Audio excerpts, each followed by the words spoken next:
Hi guys, ఈరోజైతే mango ice cream చేయబోతున్నాం. Mango ice క్రీమ్కి మెయిన్ ఇంగ్రీడియంటే మ్యాంగో. సో మ్యాంగో లేకుండా మ్యాంగో ఐస్ క్రీమ్ చేస్తామా? మ్యాంగో తీసుకొని కట్ చేసుకోవాలి. సో షేప్ అని ఏమీ లేదు, మీరు ఎలా అన్నా కోసుకొని క్వాంటిటీ ఎంత కావాలంటే అంత షుగర్ వేసేయచ్చు. వేసేసినాక గ్రైండ్ చేసేయాలి. దీంట్లోకి వాటర్ లేదా మిల్క్ ఏది వేయకూడదు, ఎందుకంటే ఇది మ్యాంగో థిక్ షేక్ కాదు, మ్యాంగో ఐస్ క్రీమ్ కాబట్టి.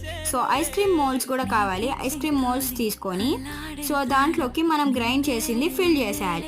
దీంతో మధ్యలో మ్యాంగో పీసెస్ ఉంటే ఎంత బాగుంటాయి కదా. సో మ్యాంగో పీసెస్ అయితే కట్ చేసుకోవాలి. సో నేనైతే ఇలా కట్ చేసుకుంటాను, ఎందుకంటే అన్షేప్ ఉంటే నాకు అస్సలు నచ్చదు, ఎక్కువ ఒక దాంట్లో తక్కువ ఉంటుంది.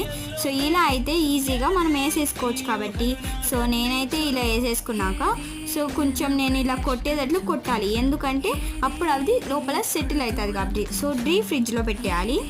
సో 24 hours లేటర్ కాబట్టి ఈరోజు సాయంత్రం 6 o'clockకి పార్ట్ 2 పెడతాను.